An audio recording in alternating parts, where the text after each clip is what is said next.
Hey everybody, how's it going? It is Monday. Happy Thanksgiving to all my fellow Canadians out there.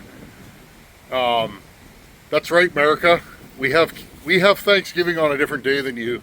My American friends know that now, but when I first started yakking with you guys out there, I met so many of you through my channel, talked to you guys on the WhatsApp. I used to get that. They're like, what do you mean? Thanksgiving's in November. No, Thanksgiving's in October in Canada, so it is Thanksgiving today. Hope everybody is having an awesome weekend. Just want to touch base with you guys on Project Cummins and my trailer friends. As you guys know, or don't know, some of you, sorry, I'm trying to keep that sun away. I lost a wheel and hub on my trailer a couple weeks ago. Super embarrassing. I pride myself on having safe and well-maintained equipment, and it happened to me. So a couple buddies of mine said, yeah, I've had that happen. Anyways, friends, long story short, I was attempting to haul water and I had to back road because the train was blocking both crossings in town. And I was back roading on a bombed out road, and bang, bang, bang, bang, bang. I drove home, and when I got home, I noticed that I was missing a wheel and tire. Anyways, I'll give you an update, and then let's have a look at the Cummins, and I'll show you guys what's going on with that.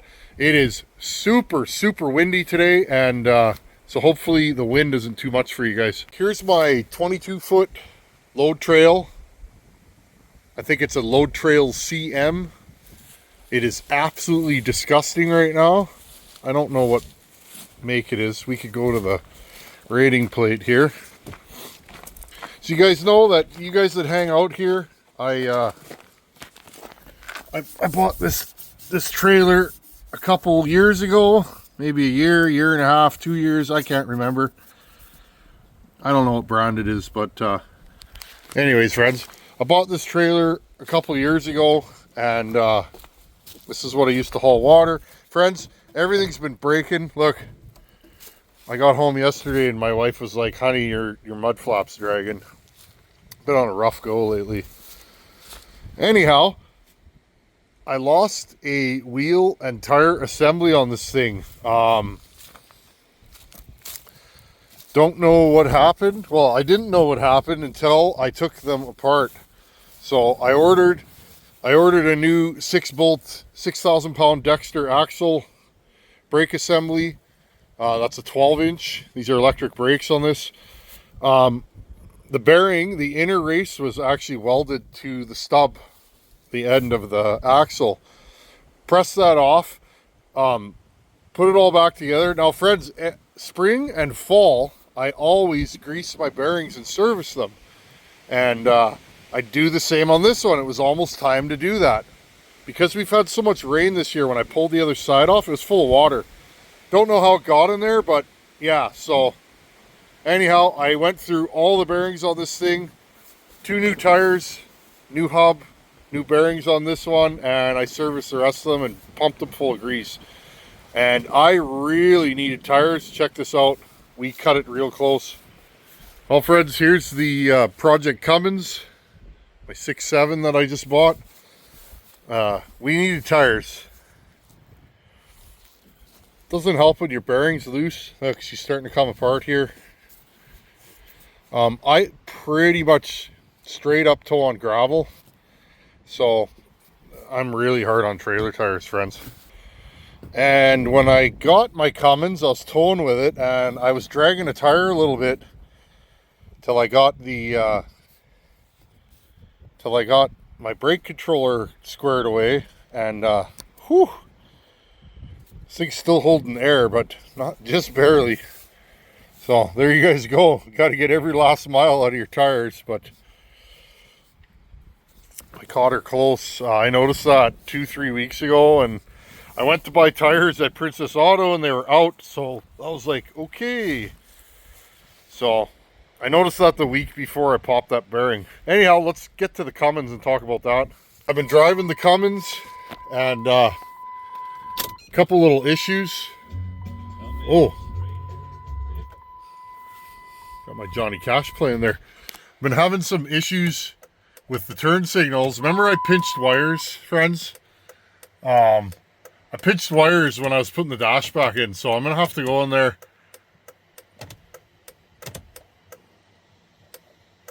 See, I'm having issues with the... Not any fault of the truck, it's my fault.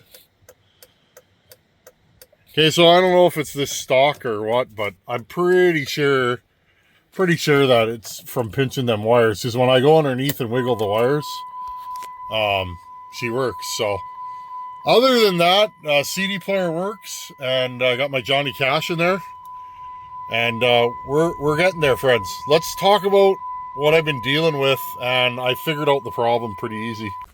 Okay, we're at the back of the truck. Now, what I've been experiencing is driveline vibrations or tire vibrations. But the thing was, I had a really bad shake in the back of this truck. And when I pulled the drive shaft off, as you guys know, my U-joints were stiff. The middle one at the hanger bearing was like click, click, click, click, click, click.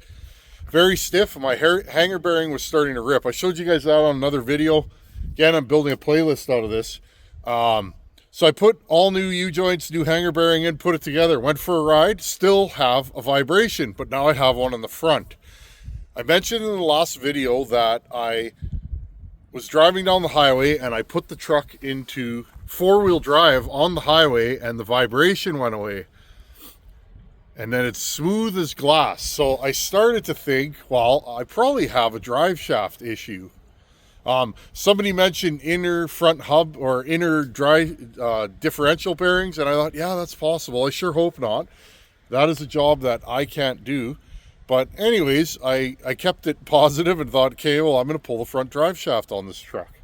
And while I was pulling it off, so I climbed underneath this morning. It rained all day yesterday, so I couldn't do it yesterday.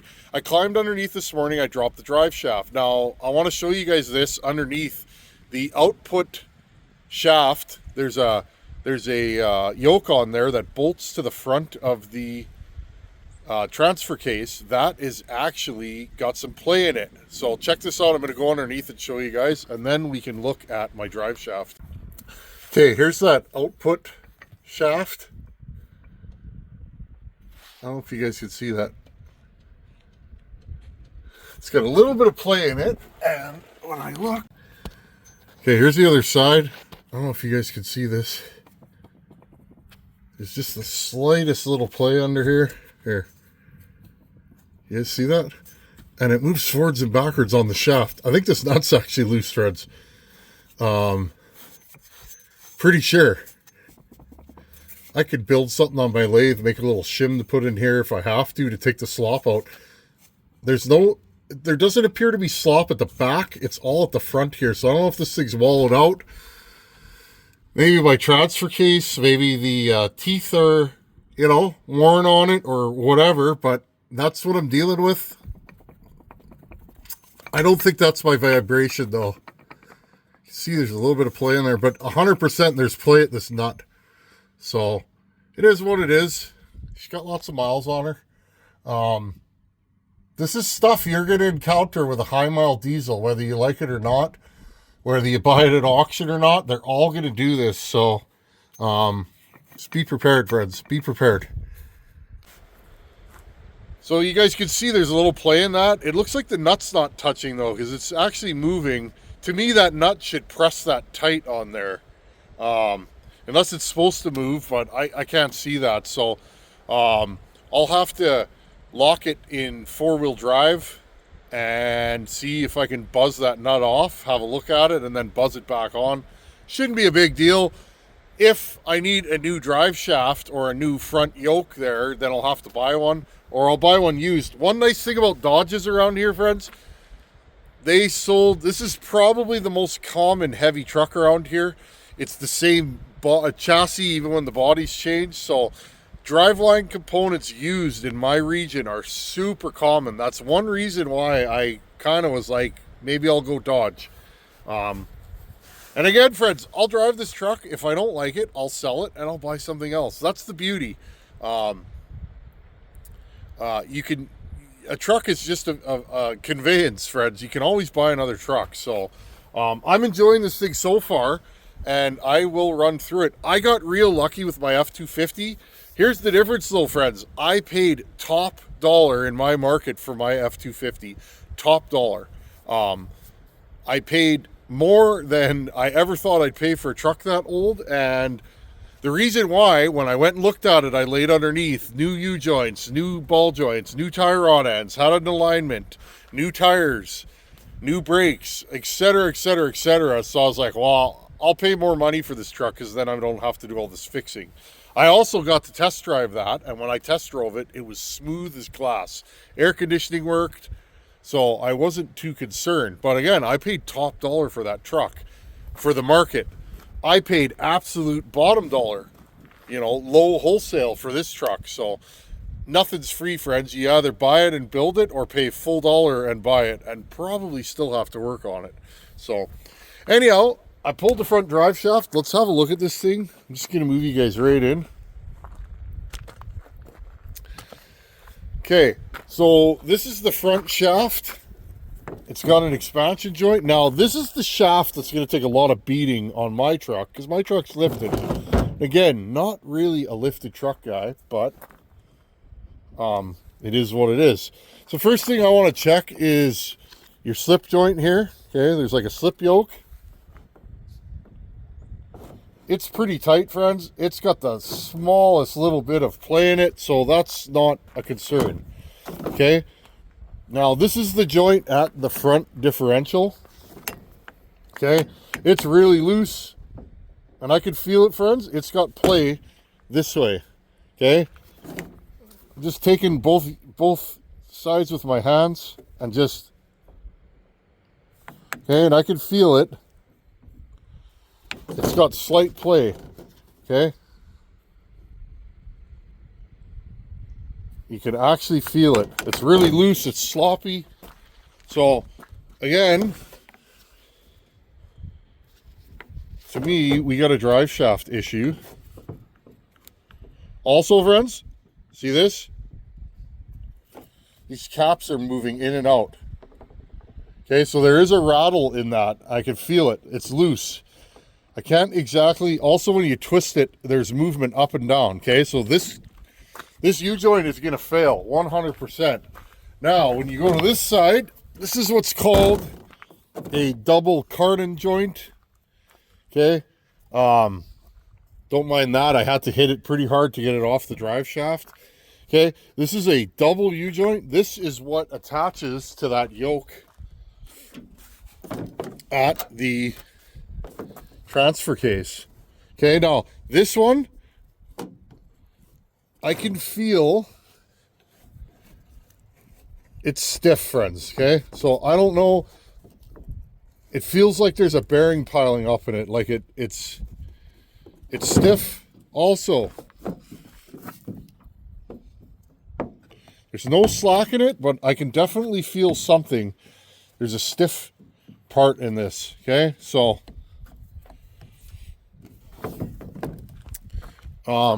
this thing probably needs to come apart. Now the question is this what's causing my vibration? Well, nice thing about this setup here, and again, friends, I'm pretty sure because this thing's at quite the angle because my truck's lifted. I can feel movement in this. There's also a tight spot on that. But here's the thing, friends. I took my drive shaft off this morning and I took this thing for a ride. Guess what? It's smooth now. I mean, it's still a 1-ton heavy truck with big mudders on it. So, I mean, it's never going to be the smoothest of vehicles, but 100%, friends, I found my vibration. It's something to do with this drive shaft. Now, the question is it that play in that front output shaft on my transfer case? It might be. And I think what's happening, when I put this thing in 4-wheel drive, it's taking the slop out of whatever's rattling. Okay, you could feel this thing. It's moving all around in there. So that's where I'm at with this, friends. Now, what I'm probably gonna do, I may just buy a new drive shaft 3 U-joints is about the price of a new shaft. So I also found a used shaft that looks like brand new online, you know, in the places we look for things, wherever you look locally. And I might just end up going that route because, well, it'd be a lot easier to just bolt a new shaft in here. But like I said, that yoke is loose, so who knows, friends, I may end up having to put a transfer case in this truck. I don't want to, but if that nut's backed off and there's slack in that front yoke, well, then that's what's going to have to be done, unfortunately. But oh yeah, and to take this off, it's T40 Torx for the front here. Those were also, these were so loose, friends, it's like they weren't tight. Now they were tight. This thing was mated there, but these were loose, these 4 bolts. I put my little 1/4-inch impact gun on there, and it just went zing. It didn't even hammer once to get them off. So I gotta check the torque specs on those. This side is a 5/8 bolt. I had to put a pry bar in here to get these loose. Now, I've never rebuilt one of these. I think there's a spring in here. I can't remember the deal. So that might be what I feel as it cams over. But I do feel something. There's like a click right about there. You can feel a tight spot right here. And I don't think that's good for drivability. So anyhow, that's where we're at. Other than that, this truck's pretty much done. My AC doesn't work. I've narrowed that down. I'm 98% sure that's the high pressure switch on the air conditioning. So I'll deal with that. And then other than that, friends, this truck's good. It drives nice. It runs good. I've been towing with it. It absolutely motors. This thing has so much power compared to the F250. Actually, I'll jump into that right now. Okay, I want to discuss this. My 96 F250 versus this 07.5 Dodge Ram. Are they comparable? No, not in any way, shape, or form. It's funny, you know, guys like to argue about what's the best XYZ, whatever it is, whether it be chainsaws, pickup trucks, tools. I'm going to say this. You can't put a 7.3 Power Stroke in the same realm as a 6.7 Cummins or even a 5.9 Cummins, friends. Just power to power wise, you know, a last model 7.3 Cummins is like 275 horse and 550 foot-pounds of torque, maybe, or 500 foot-pounds of torque, which is fine. If I could have found a late model 7.3, that's probably would be what I'm driving. But my 7.3 is 215 horsepower and 450 foot-pounds of torque. Will it pull? Oh yeah, it pulls. Will it do it quickly? No. Is it going to pull easier? No, because my truck's not intercooled, so if you're pulling in a headwind or you're going up a grade and you're pulling heavy, and I've experienced this, your exhaust gas temperature goes sky high, friends. So what do? You throw it down a gear, get the turbo spooling up, and you cool it down, and it'll cool that down right away. It's a driver's truck. This thing, just what I tow, you put it behind it and it just pulls it. I don't even know the trailer's back there. With my 7.3, I feel it every second of the way. The weight difference in these two trucks is about a ton of weight. So the Cummins is about 2,000 pounds heavier than that F250. Payload? Well, I don't know yet, friends, but on paper, my F250 will roll with this Cummins shot for shot in payload. So if you're looking to haul lots in the bed, well, that F250 will do the job. I have sacked that thing out, well, 200 pound water tank with 4,200 pounds of water. That's 4,400 pounds in the bed. I did that for weeks while my trailer was broken. It worked fine. So if you're hauling weight and you want to do it, that truck will do it. I'm nodding because it's over there.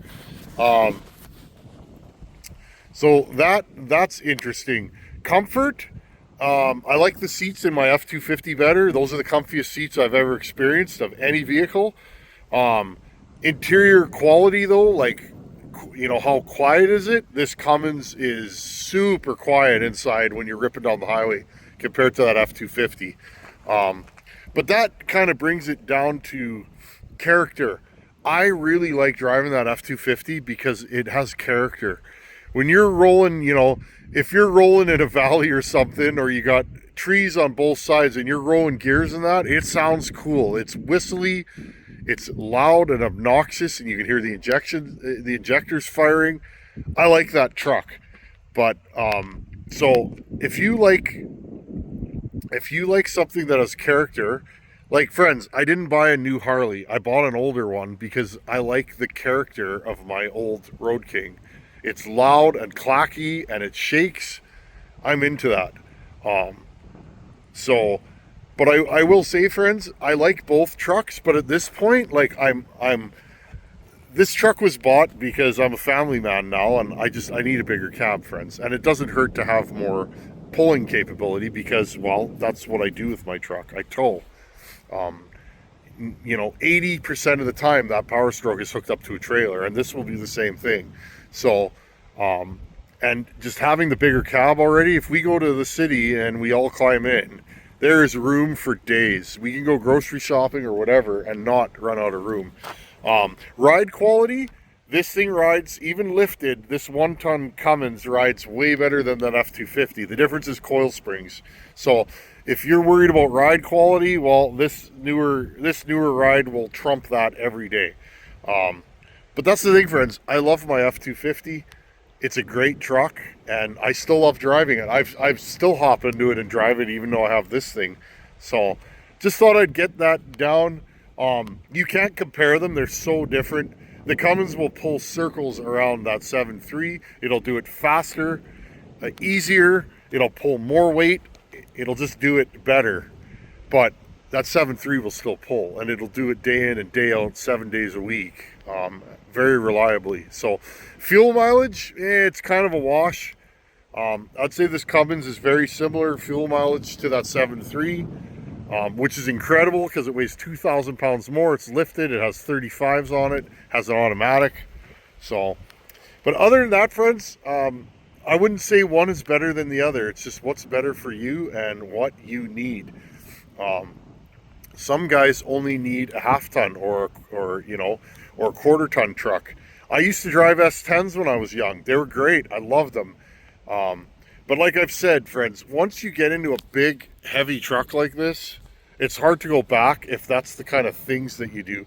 I remember hauling firewood in my Toyota Tundra, and I would have to make multiple trips because literally oak in that 5.5-foot bed level was about all the weight that truck could take. And what is that, 1,500 pounds worth of wood maybe? Where my F-250, I can put a full cord of wood in that, stacked as high as I can get it, of hardwood, and drive home and go and do it again. And I'm sure this Cummins will be the same. Anyhow, friends, that's where we're at with the Cummins. I'm pretty much done it. I like driving it. I haven't taken it far yet. I've been doing very short little stints in it. It's nice though. I like the heated seats. The mirrors are incredible for towing. 10 times better than the mirrors on my other truck. It's got a nice radio in it. It's a really nice truck to drive, and I'm super blessed that I can do stuff like this. Like I said, I've said in other videos, I remember I used to do my yard work with a Chevrolet Trailblazer. We didn't even have a truck for many years when we lived out here, or a year or two. And we've had an Avalanche. I've had a Silverado. I used to break leaves in that all the time from doing farm work, overloading it, and I would break leaves. That's just what would happen. I think I put leaves in that at least once while I owned it. But anyhow, friends, thanks for hanging out, and we're almost done this, and then we get to really test it out this winter. That reminds me, I got to do that grid heater kit. Whatever, I'll do that sooner than later. I noticed this thing, like, it was -4 the other morning Celsius, so like in the 20s Fahrenheit, and this thing fired right up. I didn't even preheat it or anything, so it definitely starts good. Anyhow, friends, thanks for watching. Take her easy. I'll see you in a couple days. Later.